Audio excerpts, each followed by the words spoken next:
Assalamualaikum warahmatullahi wabarakatuh. Video ini menunjukkan sikap para pria di Manhattan, New York, Amerika Serikat.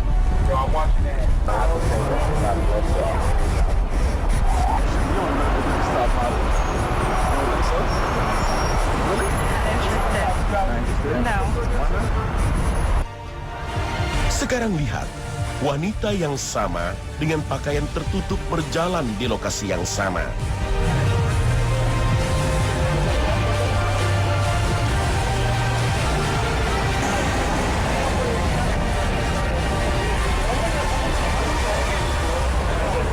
Video singkat itu menunjukkan bahwa menutup aurat, memakai pakaian layaknya muslimah, justru akan melindungi dan menjaga harga diri wanita. Maka bukti apa lagi, wahai kaum wanita modern?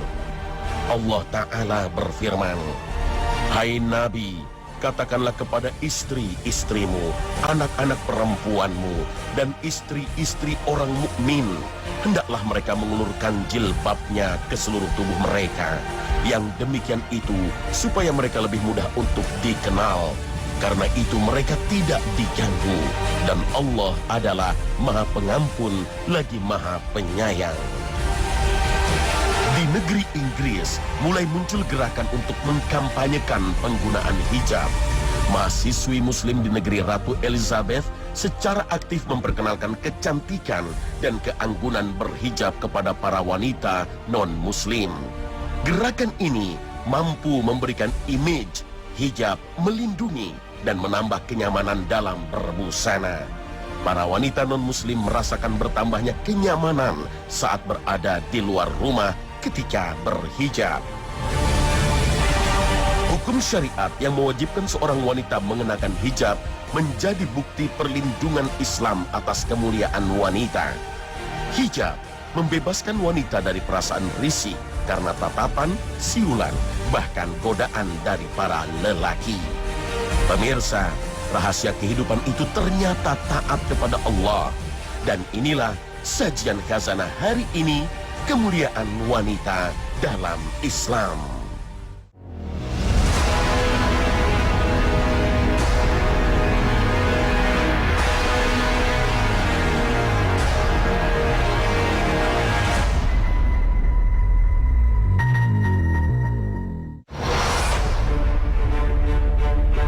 Selamat pagi pemirsa. Khazanah Ensiklopedia Islam Dunia kembali hadir untuk memberi tambahan wawasan Islami kita semua, insya Allah. Perjalanan peradaban pernah memasuki masa fatrah, yaitu sebuah periode waktu tanpa adanya risalah dari para nabi dan rasul. Masa fatrah ini pernah berlaku di Jazirah Arab, berlangsung antara masa kenabian Ismail alaihissalam hingga pengangkatan Muhammad sallallahu alaihi wasallam. Sementara keturunan keluarga Nabi Ibrahim dari jalur Sarah berada ribuan kilometer jauhnya, seperti Nabi Sulaiman, Nabi Musa, dan Nabi Isa alaihissalam yang berada di Baitul Maqdis. Ketiadaan seorang pengemban hidayah membuat manusia-manusia Arab di masa itu berperilaku menyimpang. Masa ketiadaan petunjuk membuat bangsa Arab terjerembab dalam peradaban jahiliyah. Adat istiadat manusia di masa itu menjadikan berhala sebagai sesembahan, menghalalkan khamar, melegalkan perjudian, hingga gemar adu keberuntungan. Ajaran yang ditinggalkan oleh Nabiullah Ibrahim alaihissalam bergeser dari tauhid ke syirik. Patung-patung berhala meramaikan Ka'bah dan ikut disembah dalam musim haji saat itu. Astagfirullah. Rendahnya akhlak dan perilaku manusia di masa jahiliyah juga nampak dari cara mereka berkeluarga. Pernikahan di masa jahiliyah tak jauh dari memperlakukan wanita sebagai pemuas nafsu belaka. Seorang pria bisa memiliki 10, bahkan 20 istri sekaligus. Bahkan 2 orang lelaki bisa saling bertukar istri. Inilah bentuk pernikahan yang menghinakan wanita.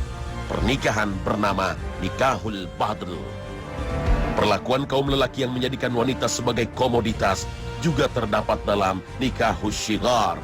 dalam pernikahan ini, seorang ayah merelakan anak perempuannya menikah dengan seorang laki-laki dengan syarat ditukar dengan anak perempuan dari lelaki itu. Nikahu syigar seolah menggambarkan bentuk pernikahan dengan metode jual-beli atas masing-masing anak wanita. Ketika Islam datang, banyak kaum pria yang menentang. Budaya asli bangsa yang tidak sesuai harus disingkirkan. Tak heran jika banyak yang menentang dakwah Nabi Sallallahu Alaihi Wasallam. Padahal Islam membawa pernikahan dengan cinta dan ketenteraman, menjadikan kasih dan sayang manusia, laki-laki dan perempuan.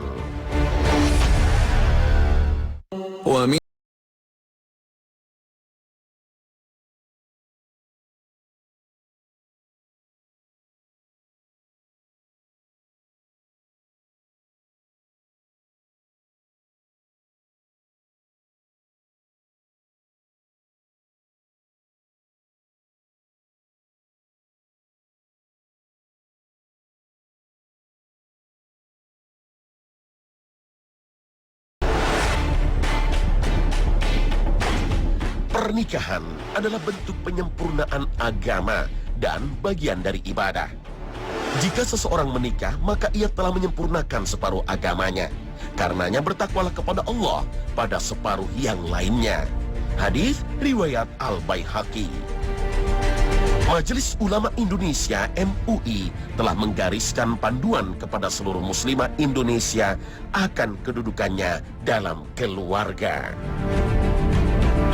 Wanita dalam sebuah perkawinan, dia memiliki imam, memiliki pemimpin. Dalam Al-Quran ya, disebutkan ar-rijalu qawwamuna 'alan nisa.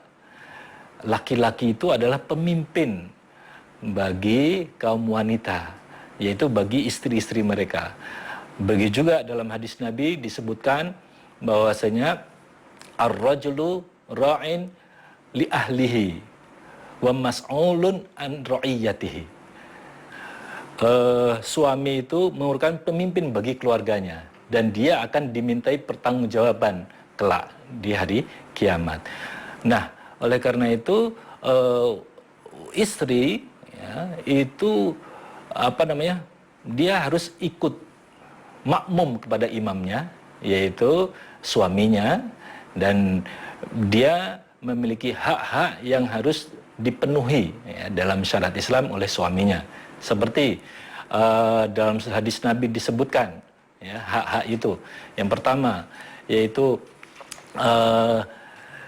antut aimaha idza tu'inta. Ya, enggak kau beri istrimu itu makan ya, ketika engkau makan. Ya. Jadi di sini diperintahkan untuk menyediakan pangan ya. Kemudian watuk ya, awatuk suaha idak tasaita, dan engkau memberi pakaian ya, kepada istrimu apabila engkau berpakaian. Ini berarti apa? Pakaian, sandang, pangan, pakaian. Ini wajib dipenuhi oleh suami kepada istrinya. Kemudian juga selain itu istri ya, dalam ini diperintahkan untuk mengasuh anak-anaknya, melayani suaminya. Ya, ini kewajiban atau kedudukan istri dalam keluarga seperti itu. Jadi dia berkewajiban untuk melayani suami, ya, mengasuh anak-anaknya, ya, sehingga akan terciptalah keluarga yang sakinah, mawaddah, warahmah. MUI menempatkan wanita sebagai makmum dalam konteks berkeluarga. Makmum bukan berarti kaum terbelakang. Makmum adalah posisi yang menempatkan wanita dalam posisi yang terlindung dari kesalahan. Ketika istri menurun kualitas ibadahnya, suaminya lah yang menanggung dosa atasnya. Rasulullah bersabda, kamu sekalian adalah pemimpin dan kamu akan ditanya mengenai kepemimpinanmu. Imam dan penguasa adalah pemimpin dan akan ditanya mengenai kepemimpinannya. Seorang laki-laki adalah pemimpin keluarganya dan bertanggung jawab mengenai kepemimpinannya. Istri adalah pemimpin rumah tangga suaminya dan bertanggung jawab atas kepemimpinannya. Pelayan dan buruh adalah pemelihara harta majikannya dan akan ditanya mengenai pemeliharaannya. Maka kamu sekalian adalah pemimpin dan masing-masing bertanggung jawab atas kepemimpinannya. Hadis riwayat Bukhari dan Muslim. Salah satu adat jahiliyah yang tercatat dalam Al-Quran adalah membunuh anak perempuan. Dan apabila seseorang dari mereka diberi kabar dengan kelahiran anak perempuan, hitamlah, merah padamlah mukanya, dan dia sangat marah. Ia menyembunyikan dirinya dari orang banyak, disebabkan buruknya berita yang disampaikan kepadanya. Apakah dia akan memeliharanya dengan menanggung kehinaan, ataukah akan menguburkannya ke dalam tanah hidup-hidup? Ketahuilah, alangkah buruknya apa yang mereka tetapkan itu. Al-Quran Surah An-Nahl ayat 58 hingga 59. Islam melarang praktek wa'dul banat, yaitu menguburkan anak perempuan hidup-hidup sehingga mereka meninggal dunia di dalam tanah. Perilaku kejam terhadap wanita ini menjadi salah satu dosa besar yang akan membinasakan pelakunya. Wa'dul banat adalah salah satu bentuk pembunuhan tanpa hak dan memutuskan hubungan kekerabatan. Islam datang memberi petunjuk dan menghapuskan kekejian adat terhadap anak perempuan. Rasulullah SAW bersabda dalam hadis riwayat Bukhari dan Muslim, barang siapa yang diuji dengan sesuatu dari anak-anak perempuan lalu ia berbuat baik kepada mereka, maka mereka akan menjadi penghalang baginya dari api neraka. Teladan Islam dalam memuliakan anak perempuan terdapat dalam diri baginda Nabi SAW.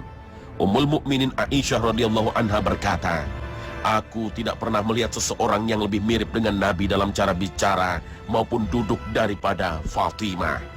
Aisyah berkata lagi, biasanya apabila Nabi melihat Fatimah datang, beliau mengucapkan selamat datang padanya, lalu berdiri menyambutnya dan menciumnya.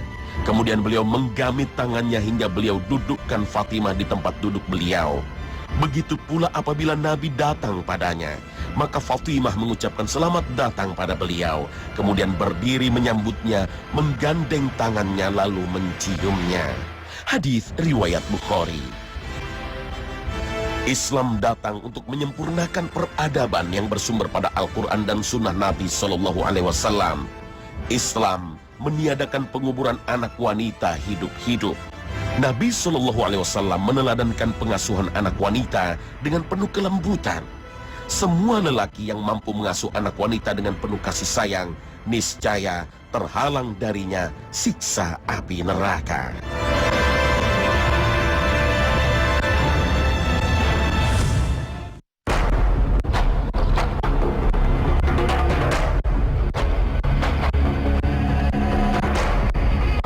Wanita mulia ini bernama Sayyidatina Hajar. Kita juga mengenalnya dengan nama Siti Hajar. Ialah ibunda Nabi Ismail alaihissalam yang kelak akan melahirkan keturunan dan menjadi bangsa Arab. Ia adalah hadiah dari Raja Mesir kepada Sayyidatina Sarah, istri Nabi Ibrahim alaihissalam. Pasangan Nabi Ibrahim alaihissalam dan ibunda Sarah tak kunjung mendapat keturunan hingga menginjak usia senja. Maka Nabi Ibrahim alaihissalam menikah dengan Sayyidatina Hajar. Kemudian ibunda Hajar hamil dan melahirkan Ismail alaihissalam. Tak lama setelah itu, atas perintah Allah Subhanahu wa Ta'ala, Nabi Ibrahim alaihissalam pergi membawa ibunda Hajar dan Ismail ke sebuah lembah tandus di antara dua bukit. Nabi Ibrahim bukan lelaki yang ingkar akan tanggung jawab. Kepergiannya tidak untuk meninggalkan dan menelantarkan keluarganya. Inilah sebuah wahyu, bagian risalah dakwah yang telah tergaris dan menjadi tanggung jawabnya sebagai Nabiullah. Saat bukit menghalangi pandangan Nabi Ibrahim alaihissalam atas Sayyidatina Hajar dan Ismail alaihissalam, beliau berdoa. Ibrahim alaihissalam memohon dan merajuk kepada Rabb-Nya akan keselamatan, kemuliaan dan ketakwaan atas salah satu istri dan keturunannya. Ya Tuhan kami, sesungguhnya aku telah menempatkan sebagian keturunanku di lembah yang tidak mempunyai tanam-tanaman di dekat rumah Engkau yang dihormati. Ya Tuhan kami, yang demikian itu agar mereka mendirikan sholat. maka jadikanlah hati sebagian manusia cenderung kepada mereka, dan beri rezekilah mereka dari buah-buahan. Mudah-mudahan mereka bersyukur. Al-Quran, Surah Ibrahim, ayat 37. Kemudian, Ibunda Hajar mulai menyusui Ismail dan minum dari air persediaan. Ketika air habis, dia dan sang putra kehausan. Hal ini menyebabkan sang bayi meronta-ronta. Kemudian Ibunda Hajar pergi ke Bukit Safa meninggalkan Ismail alaihissalam. Beliau berdiri di sana lalu menghadap ke arah lembah. Ibunda Hajar berharap dapat melihat orang di sana, tetapi tidak ada satupun insan yang berada di sana. Maka Ibunda Hajar turun dari Bukit Safa, dan ketika sampai di lembah, beliau berlari menuju Bukit Marwah. Saat berdiri, keadaan masih sepi. Beliau tidak melihat ada seorang pun. Proses ini beliau lakukan sebanyak 7 kali. Saat beliau berada di puncak Marwah, dia mendengar ada suara. Ternyata suara itu adalah suara malaikat Jibril alaihissalam yang berada di dekat Zamzam. Lantas Jibril mengais air dengan sayapnya hingga air keluar memancar. Akhirnya Ibunda Hajar dapat minum air dan menyusui anaknya kembali. Kemudian malaikat Jibril berkata kepadanya, "Janganlah kamu takut ditelantarkan, karena di sini adalah rumah Allah yang akan dibangun oleh anak ini dan ayahnya. Dan sesungguhnya Allah tidak akan menyia-nyiakan hambanya." Sayyidatina Hajar terus tinggal di lembah yang tandus itu, hingga kemudian lewat serombongan orang dari suku Jurhum yang datang dari jalur Bukit Gada. Mereka singgah di sebuah daerah di dekat Sayyidatina Hajar tinggal. Mereka melihat ada seekor burung sedang terbang berputar-putar. Salah satu di antara mereka berkata, "Burung ini pasti berputar karena mengelilingi air. Padahal kita mengetahui secara pasti bahwa di lembah ini tidak ada air." Akhirnya mereka mengutus 1 atau 2 orang yang cepat larinya, dan ternyata mereka menemukan ada air. Mereka kembali dan mengabarkan keberadaan air. Saat itu Ibunda Hajar sedang berada di dekat air. Maka mereka berkata kepada Ibunda Hajar, "Apakah kamu mengizinkan kami untuk singgah bergabung denganmu di sini?" Sang ibu Ismail berkata, "Iya, boleh. Tapi kalian tidak berhak memiliki air." Mereka berkata, "Baiklah." Sang ibunda Ismail menjadi senang atas peristiwa ini, karena ada orang-orang yang tinggal bersamanya. Lenyaplah kesendiriannya. Akhirnya mereka pun tinggal di sana dan mengirim utusan kepada keluarga mereka untuk mengajak mereka tinggal bersama-sama di sana. Keluarga demi keluarga terbangun di lembah tandus ini hingga membesar dan membentuk kota dan dinamakan Mekah. Ibunda Hajar dengan ketabahan dan keikhlasannya sejatinya adalah pembangun kota Mekah.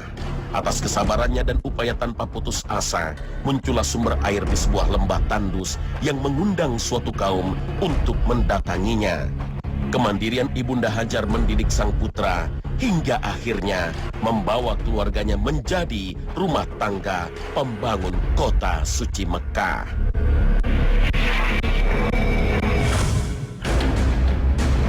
Islam tidak mengenal bias gender. Secara umum laki-laki dan wanita setara.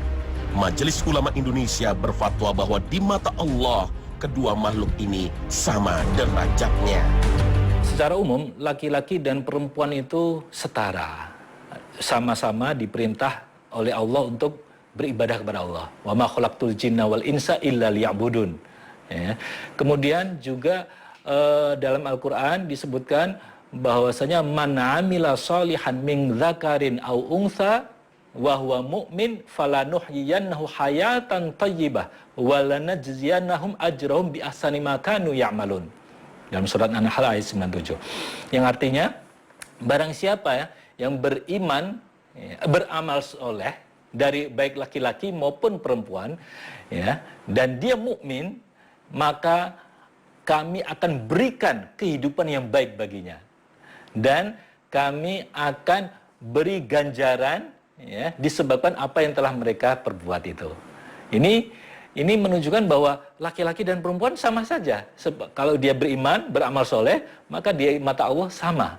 Tetapi yang harus diingat, jangan kemudian disamaratakan dalam segala hal. Nah, ini jelas bertentangan dengan kodrat. Ya, ini bertentangan dengan kodrat laki-laki dengan perempuan, di mana kalau perempuan itu berbeda secara fisik, berbeda secara psikis, tabiat, kodratnya dengan laki-laki. Wanita itu akan mengalami menstruasi. Dia apabila dia berkeluarga, ya, dia menikah, maka dia akan hamil, kemudian menyusui, melahirkan, kemudian menyusui. Ya, ini semua tidak ada pada kaum pria.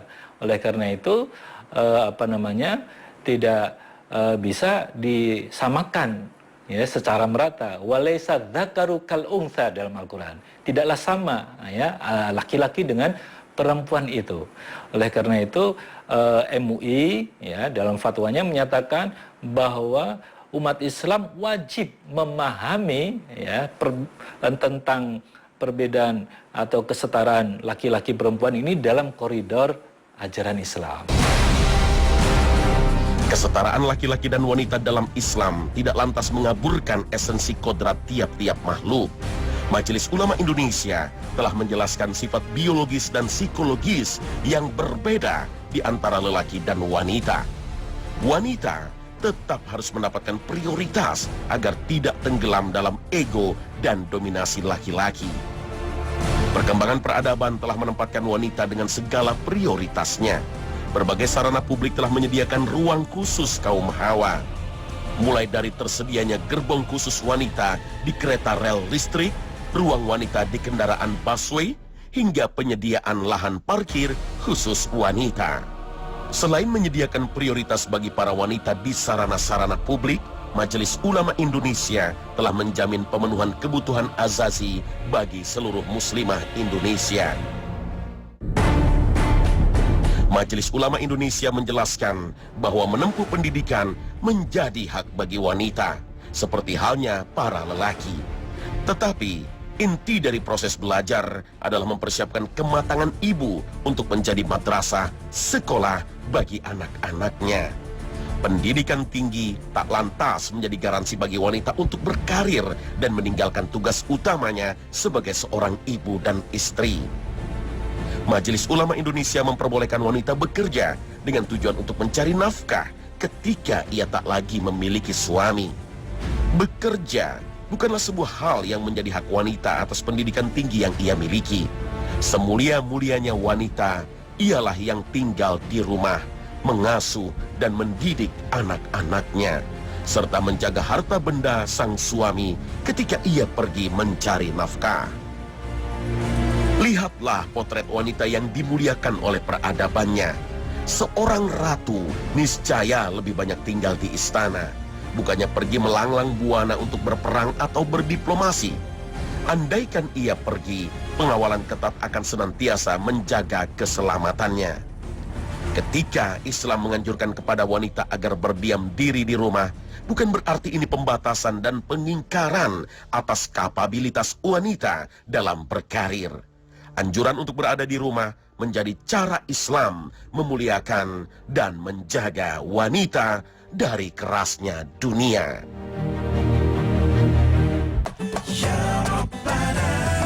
Nah pemirsa, inilah akhir kebersamaan kami. Semoga tayangan hari ini memberikan tambahan wawasan Islami bagi Anda, insya Allah. Terima kasih atas perhatian Anda. Mohon maaf bila ada salah kata dalam episode ini. Akhirul kalam, barakallahu fikum, wassalamualaikum warahmatullahi wabarakatuh.